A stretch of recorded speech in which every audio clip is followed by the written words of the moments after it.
Good Yontif, everyone, and Shabbat Shalom. We are so delighted to be able to welcome you here this morning to join us in this very unique High Holy Day experience.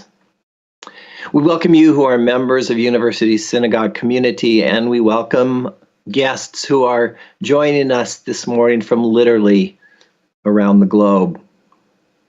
When it became apparent several months ago that we would not be able to join together in our beautiful sanctuary, our clergy, our staff, and community leadership set to work creating the online worship experience that we will continue to engage in over the course of these high holy days. We hope that you will find this morning's and all of our high holiday worship experiences meaningful, uplifting, and inspiring. As a reminder to our University Synagogue members, we encourage you to use our Gold Mishkan HaNefesh Rosh Hashanah Machzor, our high holiday prayer book. And for our guests who might not have a prayer book, no worries. Most of our text will be displayed on your screen, so you can join with us as well. While sadly, we can't join our voices together in communal prayer and singing this year, we hope you will lift your voices anyway. It will greatly add to your experience of our worship together. And if you have the ability through your YouTube account, we hope that you will use the chat and comment functions to send greetings to each other or to the community as a whole. And lastly, in order to create an atmosphere in your sacred home, to make your home into a mikdash ma'at, a small sanctuary conducive to the worship and reflection we will join in this morning, we encourage you to turn off all other distractions so that you can be fully present with us in this moment. And so now, Bruchim Habaim, we welcome you into this very sacred moment. We pray that your reflections during these holy days will help you to reconnect with that which brings you meaning and to that which brings purpose to all of your days. L'shana tova u'mituga tikatevu. May you be blessed and inscribed for a sweet and good year. And it's now my honor and blessing to invite Rabbi Simons to guide us in our worship this morning. Shana Tova, Rabbi Simons. Shana Tova, Rabbi Lutz. Thank you so much. Shana Tova, everyone. Shabbat Shalom. Let's take a moment this morning to breathe. Let's center ourselves. As Rabbi Lutz just mentioned, as we create this mikdash me'at, this sanctuary in our homes, we turn the mundane into holy. As we create opportunities for spiritual connectivity, let's take in a deep breath. We're not only creating our homes into this holy space, we're creating ourselves into this holy space. So take a moment with me.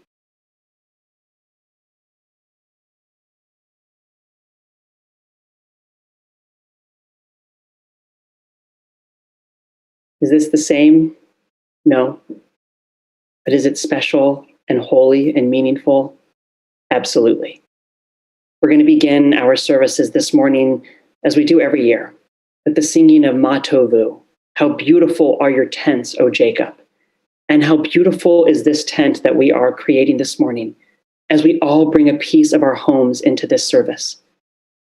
From around the world, we're bringing a piece of our tent to create this communal tent of joy, of spirituality, of singing, as we enter these gates with hope and possibility. Let us enter this new year bringing our tent of Jacob into this entire community as we create this global tent of love, of care, and of promise into this new year. If you would like to open up your Mishkan HaNefesh to page 118 for some spiritual reflection before our services begin, please do so. Or simply close your eyes. Listen to the beauty of your heart as we begin our services this morning. We hope that you find meaning, and we hope that you find joy. Shana Tova.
The gratitude we have for the beauty of our tents and the goodness we bring into our dwelling places calls upon us to share that beauty and goodness. It is simply not enough to bask in the beauty of our tent. We are asked to be a source of beauty, of wonder, and of blessing. As beings created in the image of the divine, we must, in word and deed, serve witness to God's unity in our world, so that all might join us in praise for this wondrous beauty, the beauty of God's sacred spaces. So let us join together now in our expression of that unity, even as we consider what we might each do to better carry the message of that unity into the world, under which all humanity is united. As we turn now to the Shema, I invite you to turn in your prayer books to page 150. And if you are able and so desire, I invite you to please rise.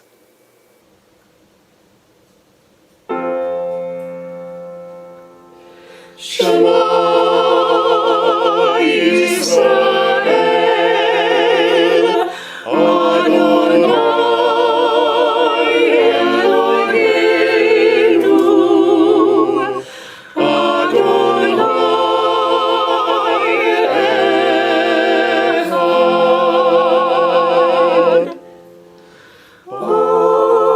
Baruch Shem Kevod Malchuto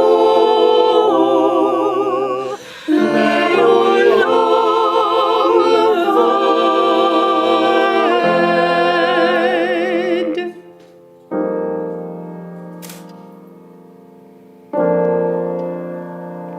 As we chant the Veyakta together, it's such an honor and a joy and a privilege to invite the voices of all of our people, aging from 13 to up there like me, to join our voices together. Those of you who have earned this privilege of wearing the golden kippah, please join in Veyakta.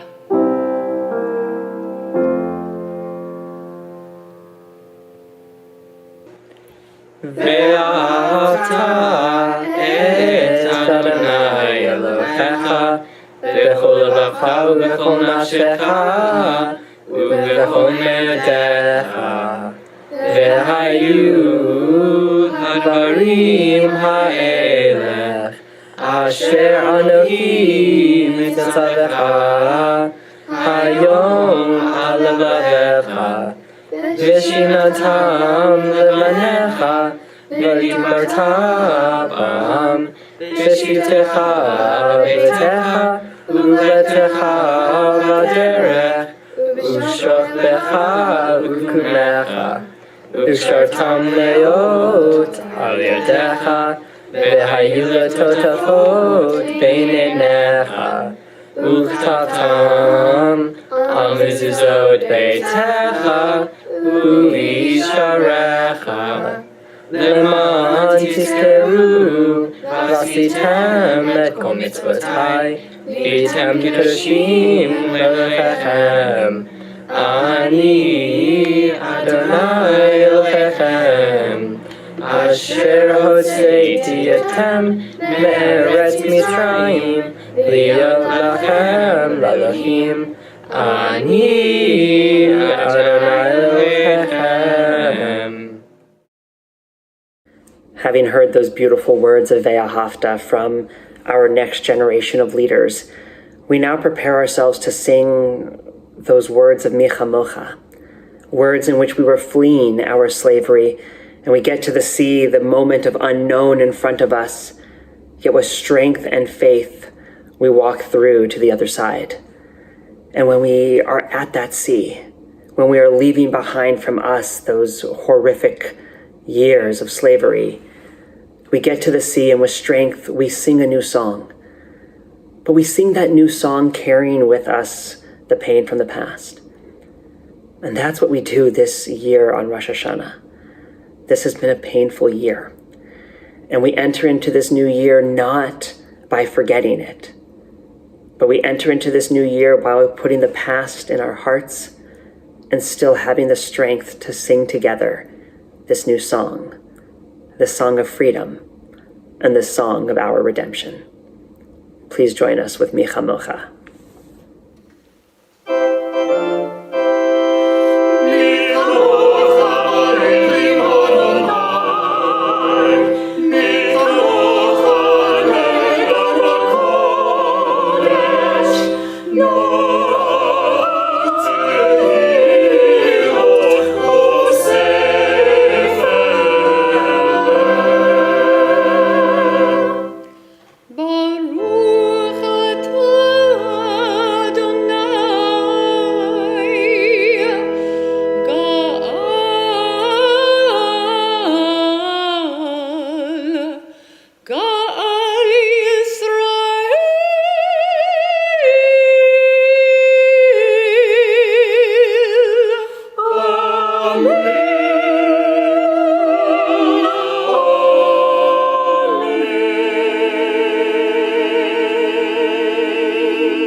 This day calls us home.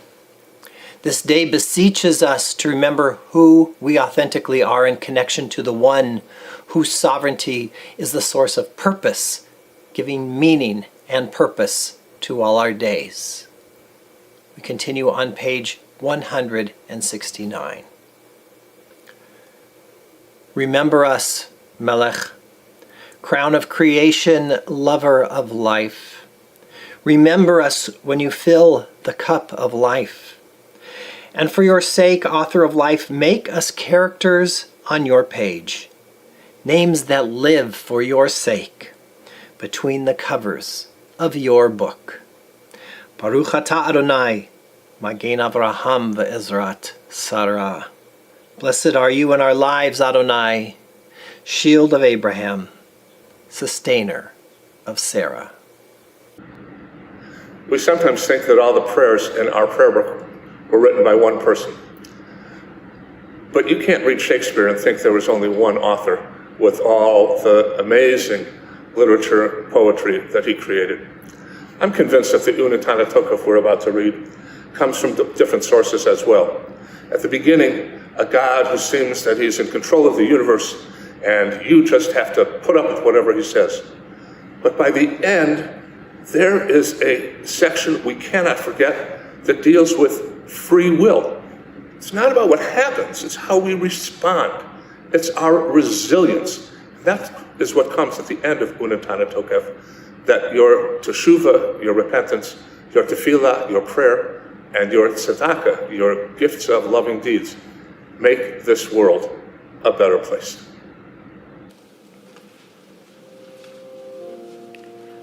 Unitana Tokef Kedushat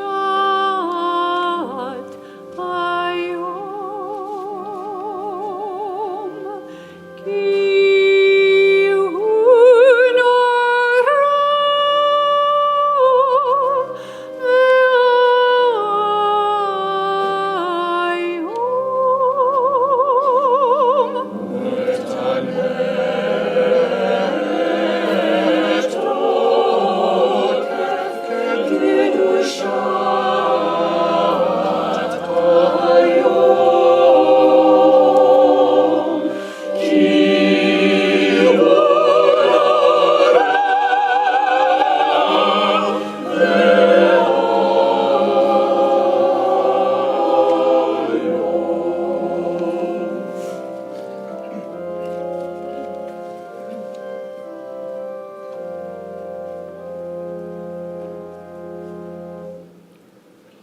Unitana Tokef Kedushat Hayom Ki hu nora Veyom Uvatit nasim balchotecha V'kol chesed kisecha v'tishev alav be'emet v'tishev alav be'emet.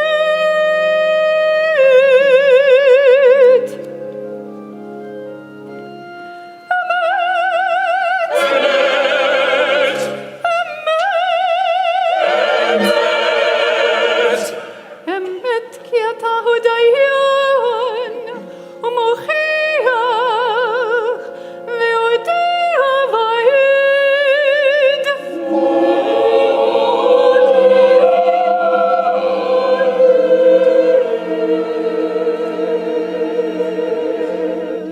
Emet.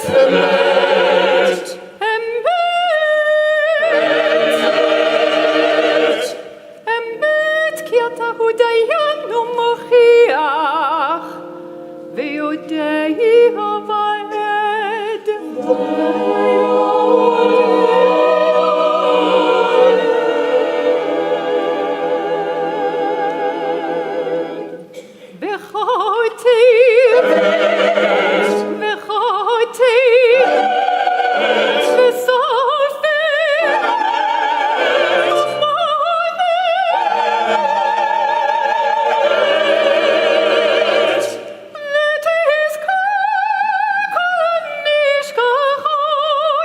Tizkor kol hanishkachot Tisa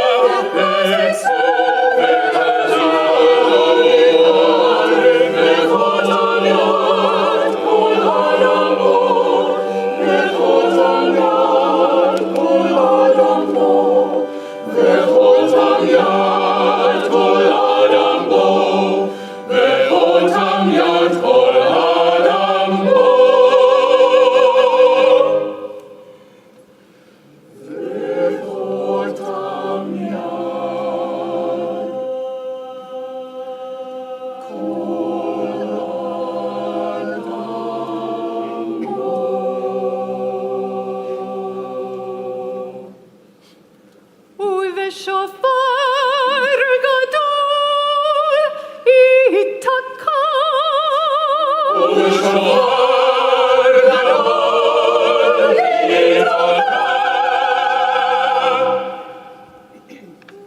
Kol demamot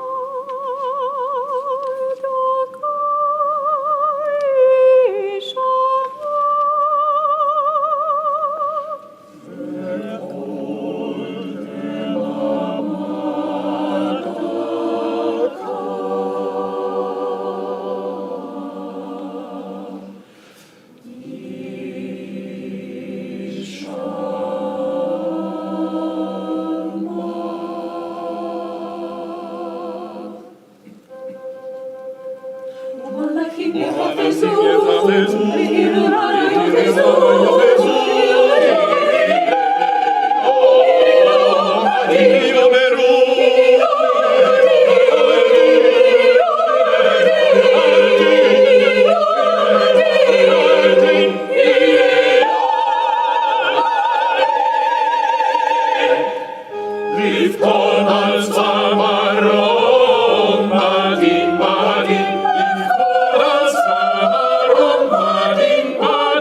Page 178.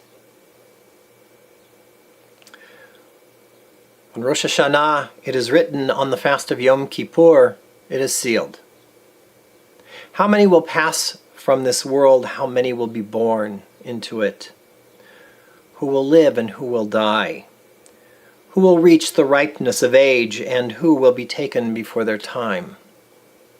Who by fire and who by water? Who by war and who by beast? Who by famine and who by drought? Who by earthquake and who by plague? Who by strangling and who by stoning? Who will rest and who will wander? Who will be tranquil and who will be troubled? Who will be calm and who tormented? Who will live in poverty and who in prosperity? Who will be humbled and who exalted? Utshuva, utfila, utstaka, ma'avirin et roa hagezera. But through return to right path, through prayer and righteous giving, we can transcend the harshness of the decree. Jonathan, can you use this ending? Let's try that one more time. Utshuva, utfila, utstaka, ma'avirin et roa hagezera. But through return to the right path, through prayer and righteous giving, we can transcend the harshness of the decree. Rabbi David Greenspoon tells a story of sharing the shofar with a group of preschool students. As they sat together in a circle, they passed the Torah one to the other. And as each one held it, he asked them to describe this mysterious object that they were holding in their hands. Among the many descriptions were two that struck a chord with the rabbi. One student, rubbing his hands across the outside of the shofar, said, "It's smooth." And then handed the shofar to the next student, who, as she took it, placed her hand on the inside of the shofar and remarked, "It's rough." Smooth on the outside, rough on the inside. What a perfect instrument the shofar is for this day. For isn't that often the description of us? How often does our exterior belie what is really going on underneath? The primal sound of the shofar awakens us to this dissonance as its sounds breach our exterior defenses and touch something very deep within us. The shofar awakens us to the rough spots that remain in need of smoothing out. Like the call of the shofar, which rises towards the heavens from a rough and unfinished interior, so too can we lift our voices towards the heavens from our own equally unfinished interiors. May the heartfelt prayers of our own souls guide us as we seek to continue to smooth out our own rough edges. We continue with the service for the sounding of the shofar on page 206. We come to the moment of our shofar service, and this section of sounds falls under the section of Malchuyot, God's sovereignty. In God's sovereignty, we think of God's oneness, but it's hard to think of God's oneness this moment in time when we are not one, when we are scattered. So as we hear the sounds of the shofar, let us close our eyes and think of our oneness, and think that in this coming year, we will achieve that sovereignty and oneness of God by achieving that sovereignty and unity and oneness as a people. And so we recite the blessing, Baruch atah Adonai Eloheinu melech haolam, asher kidshanu b'mitzvotav, v'tzivanu lishmoa kol shofar, Baruch atah Adonai Eloheinu melech haolam, shehechianu v'kiyamanu v'higianu lazman hazeh. Tekiah. Shivarim Truah.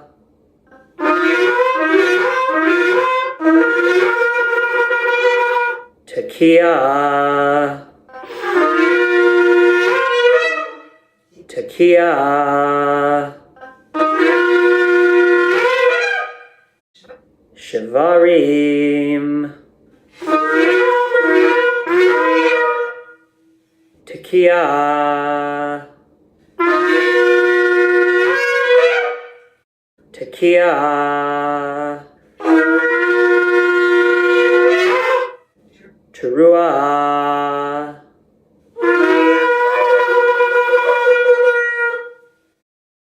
Tekiah.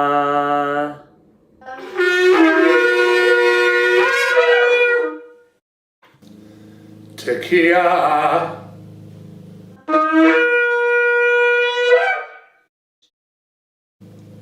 Shivarim.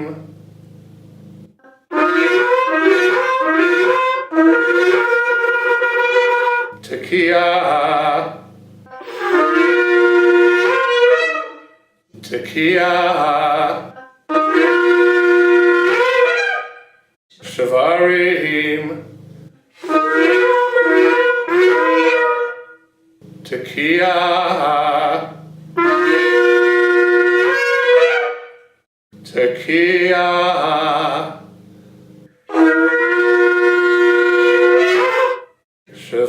Shivarim.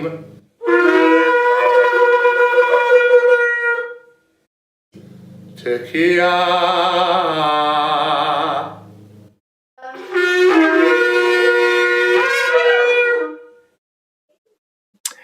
With this third and final sounding of the shofar, we look forward to a hopeful future, when through the good works of our own hands, the messianic vision we strive for will be realized. On that day, the shofar will be sounded to announce our arrival finally at the promised land. For those with a prayer book, I invite you to turn now to page 284. And if you would like, and if you are able, to please rise. Baruch atah Adonai, shomea kol truat amo Yisrael barachamim. Blessed are you in our lives, Adonai, you hear with love the shofar, true voice of your people, Israel. Tekiah, Shivarim Teruah,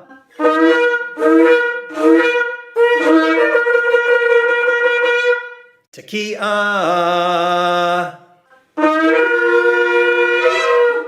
Tekiah, Shivarim, Tekiah, Tekiah, Teruah,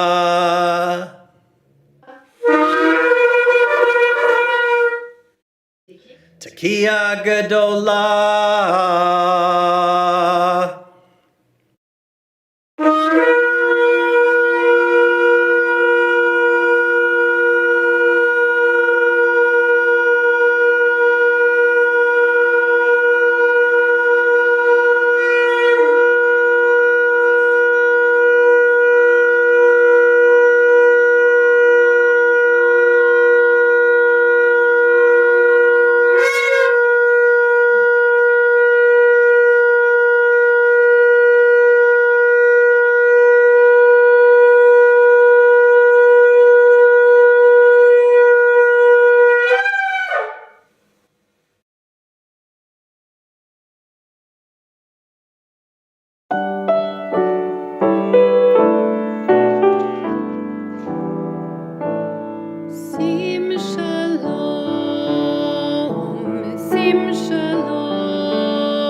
Together we read these words.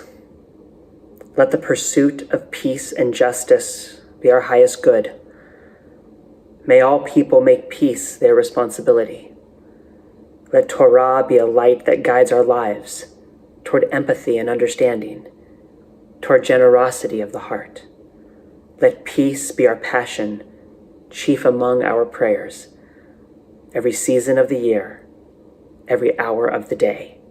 Baruch atah Adonai oseh hashalom. You are the Blessed One, eternal source of shalom. And with that beauty of peace, let us sing these words of Avinu Malkeinu.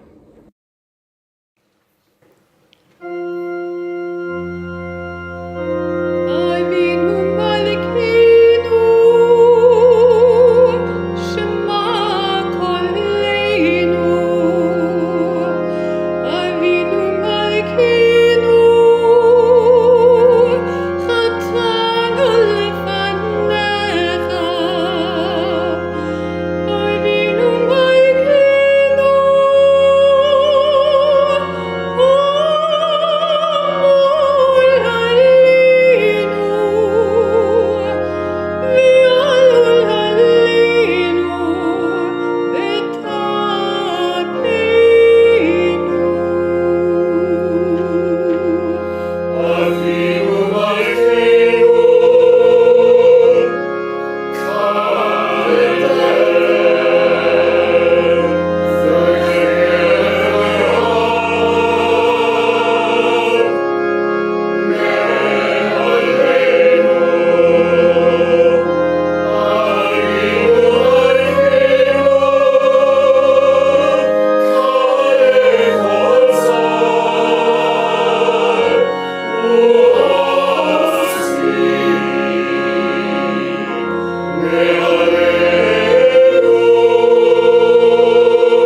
There's probably nothing that speaks as distinctly about the difference between our entry into the secular New Year and the Jewish New Year as the Torah portion that we're about to read.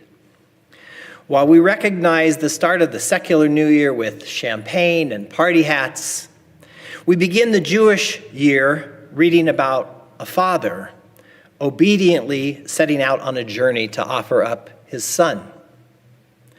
It is a difficult and challenging story that raises up for us so many questions. Among them are, where am I headed? And how will I get there? What am I knowingly or unknowingly sacrificing along the way? In truth, we are all confronted by Abraham's journey. The story reminds us as we continue our future that it is not a task to be taken lightly. If we truly want to be better, to do better, if we want to make the world better, then we need to seriously consider the path we have traveled. Where have we been heading? And what have we been sacrificing along the way? This is the path of teshuvah. As this story reminds us, it is not an easy journey.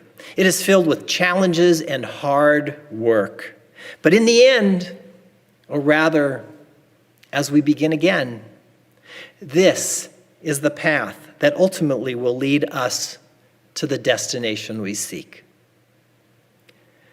You can find the blessings for the reading of the Torah on page 230 and the Torah portion itself on page 240 and 241.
We'd like to invite up Brennan to offer our Torah reading this morning. And for the honor of the Aliyah, for blessing the Torah, we invite the next generation of the Jewish people, the officers of our youth group, Unity.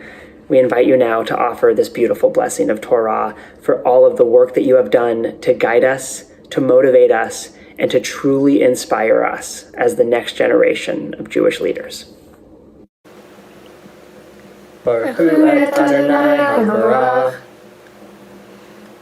Baruch Adonai HaBarach Le'olam Va'ed. Baruch atah Adonai Eloheinu haolam, asher bahar banu mikol ha'amim, v'natan lanu et Torato. Baruch atah Adonai, noten ha'Torah. Vayehi ahar hadvarim ha'ele v'ha Elohim nisa et Avraham. Vayomer Elov Avraham Vayomer Hineni Vayomer Kakna et Binha et Yehidaha Asher Ahavta et Yitzhak V'lech Lecha El Eretz HaMoria V'haleu Sham Le'la Al Ehad Heharim Asher Omar Eleha Vayashkem Avraham Baboker Vayakavosh et Hamoro Vaykach et Shnei Nerav Ito Ve'et Yitzhak Beno Vayavaka Atseola Vaykam Vayelech El Hamakom Asher Marlo HaElohim Vayom Hashlishi Vaisa Avraham et Enav Vayar et Hamakom Merakok. Baruch atah Adonai Eloheinu melech haolam asher natan lanu Torah emet v'hayei olam natan b'datenu. Baruch atah Adonai noten haTorah. It's an honor to invite our sisterhood forward. The mitzvot that they do honor our congregation. They care from every bar and bat mitzvah child to the people who suffer from homelessness at the OPCC. We're proud of all their efforts nationally and regionally, and it's a delight to have them come forward for the Aliyah. To offer the Torah blessings today, we have two experts in the field. My delight to honor my daughters, Tamdu Rinat Meira Bat Harav Menachem Tuvia Miriam Leah, Eliana Michal Bat Harav Menachem Tuvia Miriam Leah. Baruch Adonai HaMerach. Baruch Adonai HaMerach Le'olam Va'ed. Baruch atah Adonai Eloheinu melech haolam asher bachar banu mikol ha'amim v'natan lanu et Torato. Baruch atah Adonai noten haTorah.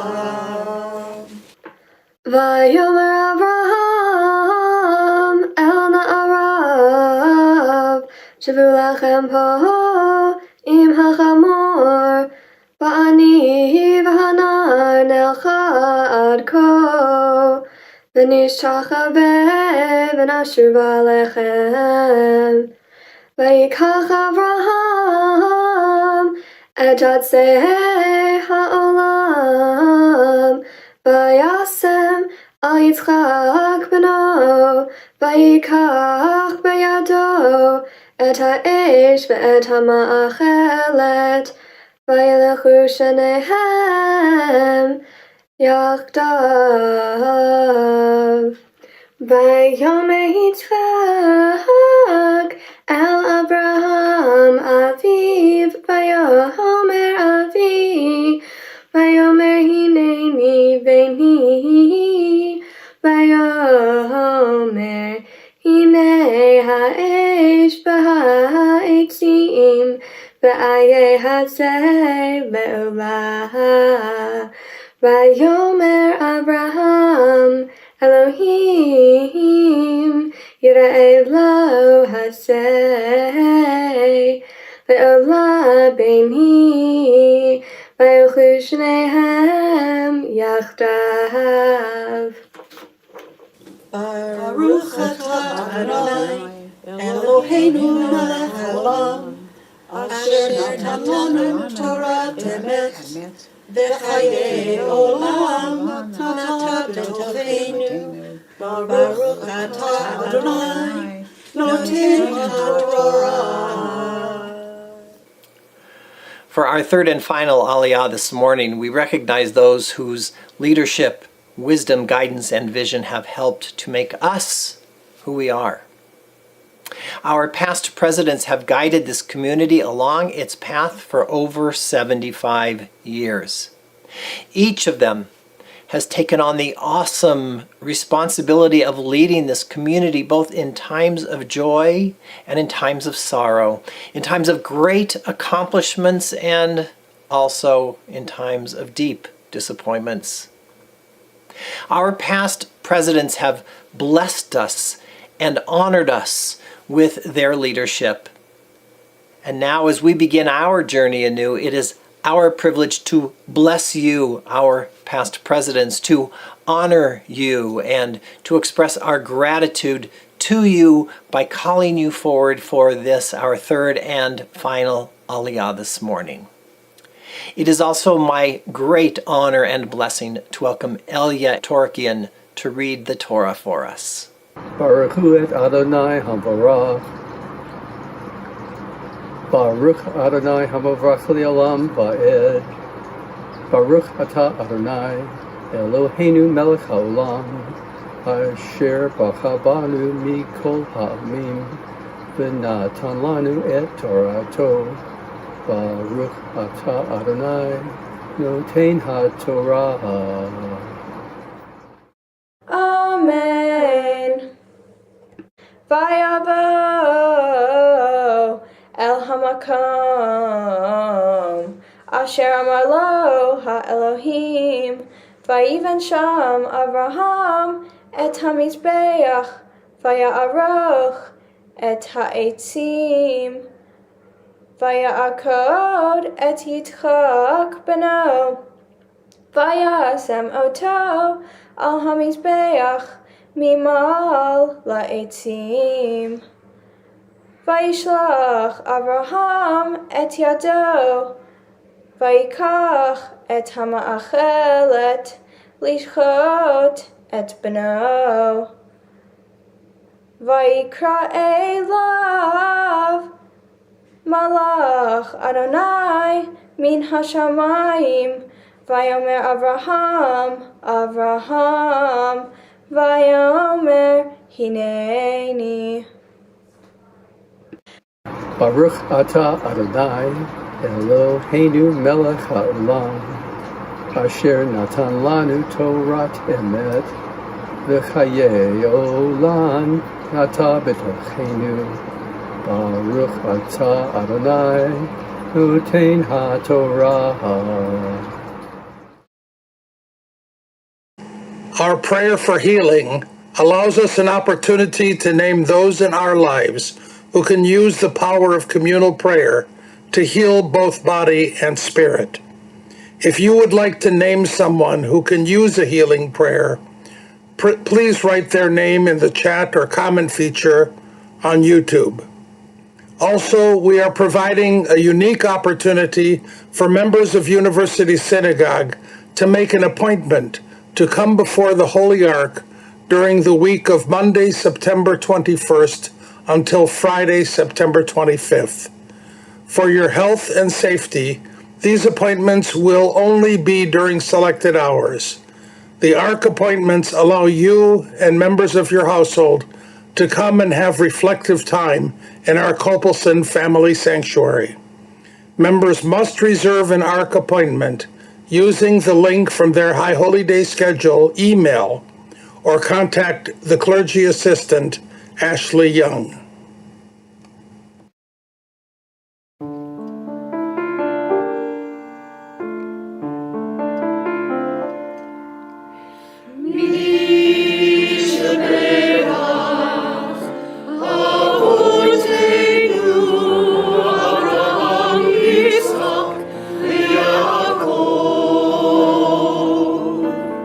Sarah, live, rock,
You enter an elevator, and standing there appropriately, physically distanced, is another individual. You nod hello to each other and push the buttons for the floors to which you are each headed. As the elevator door closes and begins its journey, your elevator buddy asks, "I see that you're wearing a Jewish star. I've always wondered, what is Judaism all about anyway?" Ready, set, go. You now have 12 floors to answer. So what is your elevator speech? Perhaps you'd respond, "Shema Yisrael, Adonai Eloheinu, Adonai Echad." That would make sense. After all, the Shema is the watchword of our faith. You could say it all begins and ends with recognizing and acknowledging God's oneness in which we and all creation are united. The rest is commentary. Go and learn it. Or perhaps you would focus on the idea of Tselem Elohim, that Judaism's fundamental message is that we are each divine beings, each created in God's image. The rest is commentary. Go and learn it. Or perhaps you could quickly speak about chosenness, our role as Jews to be messengers of the unique values and ethics of Torah and its gifts to humankind. The rest is commentary. Go and learn it. You might talk about our unique partnership with God, established at Mount Sinai, where God gave us the Torah, obligating us to fulfill mitzvot, through which we will bring the Messiah. Although if that is your elevator speech, likely you're not sitting in on this particular Rosh Hashanah observance. And of course, there is the remarkable and revolutionary elevator speech of Rabbi Hillel, of which I spoke last night. A speech that makes humanity rather than God the center of Jewish concern. What is hateful to you, do not do to anyone else. The rest is commentary, he said. Go and learn it. My elevator speech? Well, it comes from the Haggadah. B'chol dor vador chayav adam lirot et atzmo k'ilu hu yatsa mimitzrayim. In each generation, each person is obligated to see themselves as if they were the ones who had left Egypt. To my way of thinking, in order to truly understand what it means to be Jewish, you must understand the meaning of this teaching. Not just intellectually, but b'chol levavcha uv'chol nafshecha uv'chol me'odecha, with all your heart, with all your soul, and with all your being. For me, this passage expresses what is central to Jewish faith, at the core of Jewish ethics and values and ritual. That is, empathy for our fellow human beings. In particular, empathy for those struggling to free themselves from whatever is enslaving them physically, mentally, and or spiritually.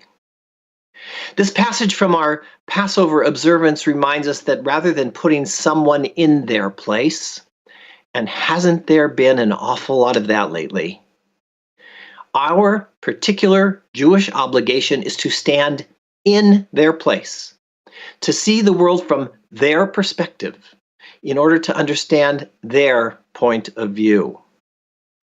That is, I think, the end result of the humanity first, God second theology, of which I spoke about last night. If you missed it, by the way, I'm sure you can catch it in a YouTube rerun. Empathy, as the author and researcher Peter Bazalgett defines it in his wonderful book, The Empathy Instinct, is the ability to understand and share in another person's feelings and experiences, and respond in an appropriate way. As Bazalgett reveals, the empathy instinct is hardwired into us. That's, after all, what makes it an instinct. As social animals, empathy is essential to our survival. Through empathy, we establish human connection, garner support, and create community. All essential and all important and all very wonderful. But as Paul Harvey used to say, here's the rest of the story. Our empathy also has wired-in boundaries. As brain research has shown in recent years, our empathy is primarily reserved for those we perceive to be most like us. When we say, for instance, someone is a member of the tribe, that really means something. You know about begeling, don't you? It's a Jewish empathy practice. Begeling involves, as an example, standing in a crowded place. I'm sure you all remember those days, crowded places, and calling out in a voice a little louder than necessary a Yiddish word in order to see whose ears perk up. It's about creating connection with a fellow member of the tribe. Well, experiments testing the nature of the empathy instinct have presented a group of observers with an individual who has suffered a significant tragedy. In one instance, the individual's backstory is depicted as similar to that of the observers. And in another, the backstory is completely different. Each group is asked about their empathy for the tragedy suffered by the individual they have been observing. Results show that there is a distinct difference in the empathy expressed. There is much greater empathy among those who see themselves as similar to the one who has suffered the tragedy. Our empathy wanes when we see others as not us. This kind of primal empathy is certainly understandable. For our ancient ancestors, it was necessary for defense of the tribe. You had to be able to discern quickly and decisively who was in and who was out. Survival of the group could depend on it. Sadly, human history is replete with examples where empathic tribalism has been exploited as a way to set one group against another. This is the dark side of empathy. It is easily manipulated for the purpose of gaining or maintaining power. We know this all too well. We have been its victims too many times in our history. So it greatly distresses me to see this tribalism being exploited now to create anger and fear and suspicion and division in our country. This has never turned out well for us, never turned out well for the Jewish community. And indeed, we have seen a significant escalation in both the number and intensity of anti-Semitic acts in recent years. It is simply not a coincidence when there is a continual stream of messaging declaring, they are not us. They are going to destroy us. They are going to threaten your safety. They hate this country. They are responsible for the virus. Fear them. Hate them. Fight them. Root them out. Ultimately, it is of no consequence whether the particular messaging is about us or not. The tribal brain does not distinguish. If you are not us, then you are a threat to us. And when you see yourself as the victim or the potential victim of another, it is impossible to have any empathy for them. Impossible. Primatologist Franz de Waal has noted that we've evolved to hate our enemies, to ignore people we barely know, and to distrust anybody who doesn't look like us. Even if we are largely cooperative within our communities, we become almost a different animal in our treatment of strangers. It is ironic, isn't it, to say that the root of racism, both individually and systemically, lies in the wiring of our empathic brain. But this is by no means a hopeless tale of woe. Old wiring can be replaced. In response to the tragic events of this summer, many have been involved in a rewiring project, digging deep within themselves in order to recognize and to better understand their own inherent biases. Many are, thank God, looking with a critical eye at their own empathic wiring, their natural tendencies to favor those who they see as like us, and to avoid those perceived as other. So how do we develop empathy for those we see as the strangers among us? How do we broaden our perspectives and widen the boundaries of our empathic tent? A great deal of thought and energy and research has gone into finding an answer.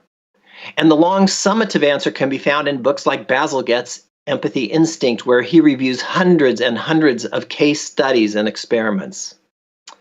But the short answer is outlined by scholar and speaker Teresa Weissman, who identifies 4 factors necessary to broaden our empathic instincts. The first is perspective taking. That is standing in another's shoes and seeing the world the way they see it. Second is remaining non-judgmental of another's perspective. Third is understanding their feelings. And fourth is reflecting back that understanding of their worldview. Now, what is notable to me as I take in Weissman's steps is that here is another great Jewish elevator speech.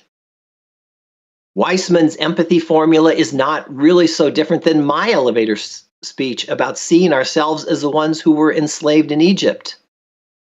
It is indeed remarkable to me that contemporary research confirms what the architects of our tradition implicitly understood about human nature thousands of years ago. An understanding that was canonized in our sacred texts. Author and scholar Micha Goodman argues that empathy is a central thread running through the biblical narrative and later rabbinic commentaries. He understands that a central purpose of our texts is to help us overcome the empathy paradox, which I have been describing. That paradox is that those who need it most receive it least because they are not us. Goodman takes note of the curious way in which we tell our story. He points out that we actually only tell half of our story. We were slaves. We never talk about the other half, that we overcame Pharaoh, that we were chosen by God, that we conquered the promised land and established our own nation. We won. We won. Why don't we tell that part of the story? Instead, we were slaves. How depressing, right? Why is that? Well, Goodman argues it is all about broadening our empathy instinct. When we link our story to that of the stranger, when we stand in their shoes and see the world as they see it, they start to become us. That is why more than any other command in the Torah, we are told we must care for the orphan, the widow, and the stranger. Why? Because we were strangers in the land of Egypt. We were the orphan, the widow, and the stranger. We plead at this season, Shema Kolenu. Hear our voice, God. V'rachem Alenu, be compassionate and have mercy on us. And yet we too often put our hands over our ears and refuse to hear the voices of those pleading with us for our compassion and our mercy. They are not us. They are too dangerous, and so I won't listen. How vital is it in this incredibly difficult moment that we hear the voice of our tradition calling upon us to broaden our empathy instinct? 2,000 years ago, Rabbis Hillel and Shammai were in continual disagreement with each other. They never saw eye to eye about Jewish law, about anything. Their arguments were often quite heated. No doubt they wanted to put their hands over their ears and stop listening more than once. Reading of their disagreements, we might think, Perhaps they hated each other. Maybe they avoided each other. Perhaps in the privacy of their homes, they demeaned each other. Certainly they had no empathy for each other, did they? Well, actually, they did. We learn from those same sources that the families of Hillel and Shammai married each other. Despite their often vehement public disagreements, they maintained a personal relationship. And while they may have strongly disagreed regarding the laws of kashrut, still they shared meals at each other's tables, a symbol that their relationship, one human being to another, was so much more significant than their disputes. They likely understood that as they strove to listen deeply to each other's competing arguments, they became stronger and smarter and wiser. And as they strove to understand each other's perspectives, they surely became more understanding, caring, and compassionate. Because of their inherent empathy for each other, their ongoing debate is characterized by the Talmud as a machloket l'shem shamayim, a dispute in the name of heaven. And of their teachings and opinions, the Talmud teaches, Elu ve'elu divrei Elohim chayim hen. Both are the words of the living God. Can't we do the same? We have to do the same. The task we are called to during these days is to envision the world we want to create. And that necessarily begins by first looking inward, recognizing how we are wired, and making the adjustments necessary to broaden our own empathic perspectives.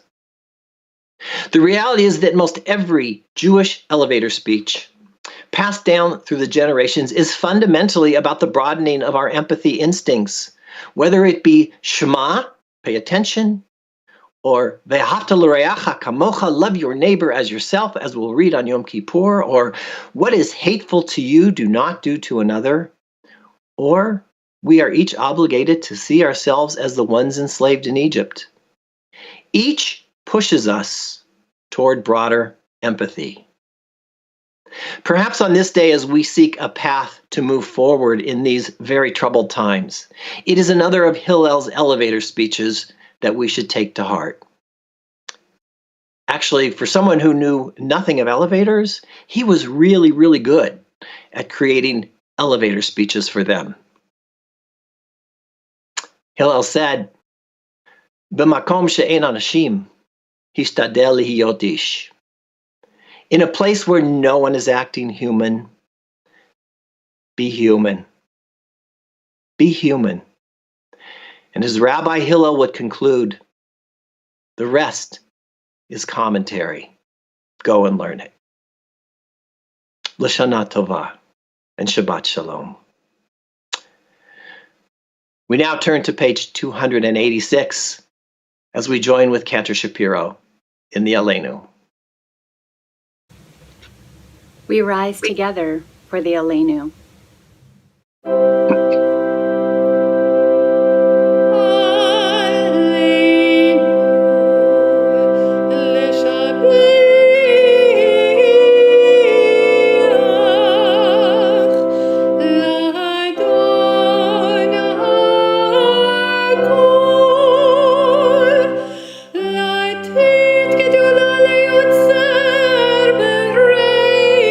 Shit.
As we come to this moment of remembrance at the end of our worship, calling to mind those who brought such blessing to our lives and our world, we begin by remembering Supreme Court Justice Ruth Bader Ginsburg.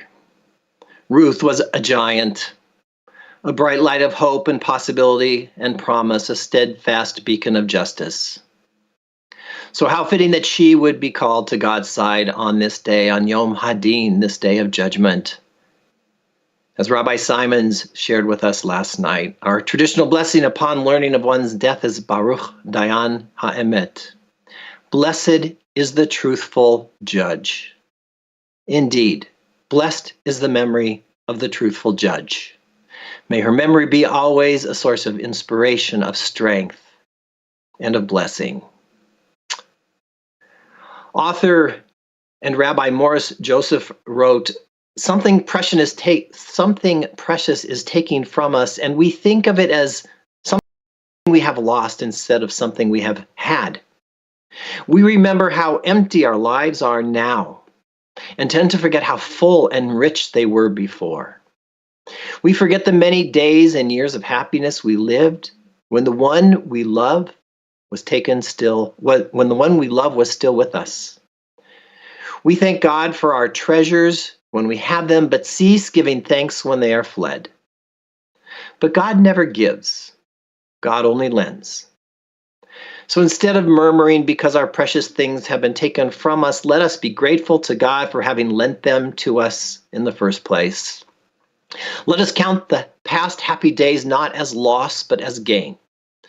We have had them, and now they are ended. Let us turn the loss to glorious gain.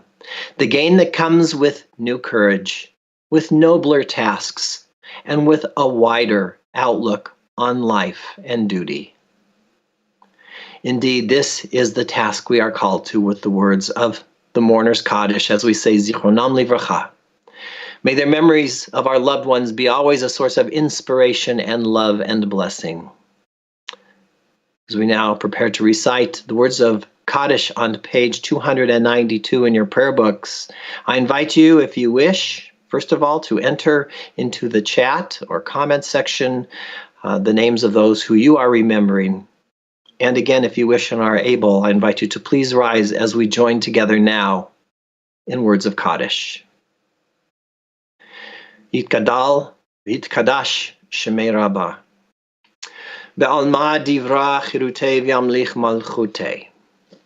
B'chayechon uvyomechon u'v'chayei dechol Beit Yisrael. Ba'agala u'vizman kariv imru. Amen. Yehei Shmei Rabbah mevorach le'olam ul'almei almaya. Yitbarach v'yishtabach v'yitpa'ar v'yitromam v'yitnaseh. Vit adar vit ale vit halal shemei kudsha brichu. Le'ela u'le'ela mikol birchata v'shirata. Tush b'chata v'nechemata. Da'amiran be'alma v'imru. Amen. Yehei shlama Rabbah min shamaya. V'chayim alenu ve'al kol Yisrael v'imru. Amen. Oseh shalom bimromav. Huya aseh shalom. Alenu ve'al kol Yisrael ve'imru. Amen. May the source of peace send peace to all who mourn and comfort to all the bereaved among us. And we say, Amen. Just before we conclude, I want to offer my heartfelt and personal gratitude to everyone who made this Rosh Hashanah worship experience on these past evening and morning such an incredible experience. To everyone, you have seen their names scroll or will see them scroll on your screen, and what I hope you can see also is their considerable dedication to this university synagogue community. I hope in these in-between days of Teshuvah you will take advantage of the opportunities provided to truly take time for yourself, for personal reflection, for making amends as necessary and granting forgiveness as well, so that you can truly be renewed as we begin once again. For our University Synagogue members, I hope you'll make use of the Tashlich service we have provided in your high holiday bag. gather around any body of water this afternoon, tomorrow, sometime this week as a tangible symbol of letting go and beginning again. You'll also find there a High Holy Day bingo card and a Tashlich scavenger hunt. We invite your participation with both, and don't forget to send in your pictures to us. You'll find instructions on the cards. University Synagogue is in partnership with the URJ and the Religious Action Center is committed to making sure every voice is counted during this election season. As part of that commitment, we have pledged to do our part to make sure 100% of eligible University Synagogue voters actually vote. So make sure you receive your ballot, make sure you send it in promptly, and watch your email for information about how you can participate further and let us know that indeed you have voted. And a reminder throughout these days and indeed throughout the year, we continue to collect Sova. Now more than ever, those donations are so needed. So we hope you'll bring your bags of donations to University Synagogue during weekday business hours, where they will be safely and carefully collected from your car. And we hope you'll join us on Zoom this coming Friday for Shabbat Shuvah at 6:30, and we look forward to greeting you for Kol Nidre next Sunday evening, right back here on YouTube at 6:30 as well. Following our concluding song, I hope you will stay for just a couple of more minutes for an important message regarding our University Synagogue community. And now, as we celebrate taking our first steps into 5781, let's join together with Cantor Shapiro in singing to each other and with each other the New Year's greeting of L'Shana Tova, wishing you a sweet and good New Year. Shana Tova and Shabbat Shalom. L'Shana Tova Tikatevu, L'Shana Tova Tikatevu, L'Shana Tova Tikatevu.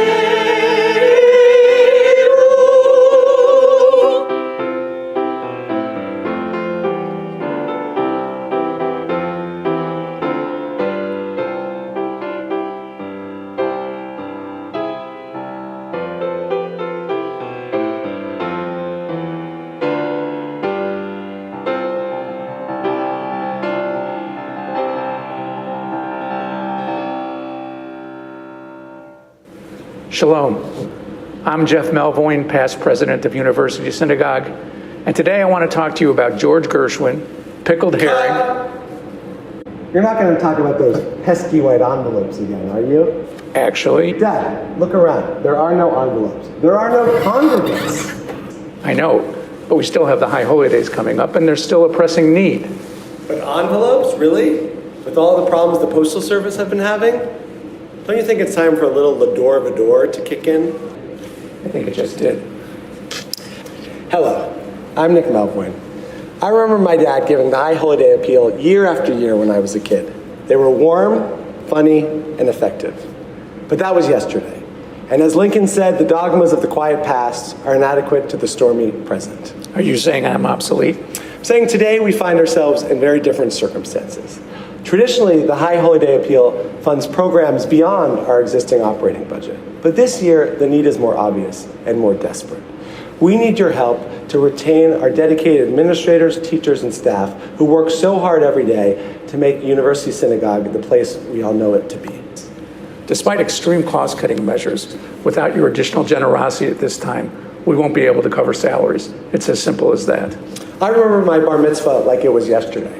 I was standing here. It's admittedly a lot less intimidating with nobody in the audience. My parents were over there. My grandparents were over there. It's a great feeling to be back in this special place where we all have so many memories of community and hope, especially when things outside these synagogue walls are changing so rapidly.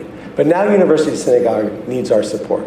If we want to keep these traditions alive, if we want to keep the Ner Tamid burning, we all need to do our part now to support the operations of University Synagogue and support those administrators, teachers, and custodial staff who work so hard on our behalf. Okay, no more pesky white envelopes. You can give by check, credit card, or PayPal.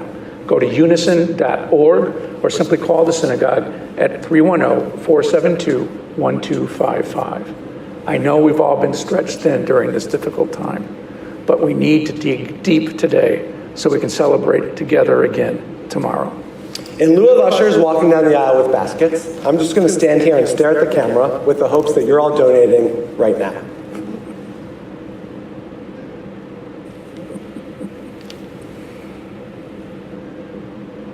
Okay, now you can get back to Gershwin and pickled herring. Maybe next year. Good call. From our family to yours, a happy and healthy holiday season and a prosperous new year. Shana Tova. How about some apples and honey? Let's do it.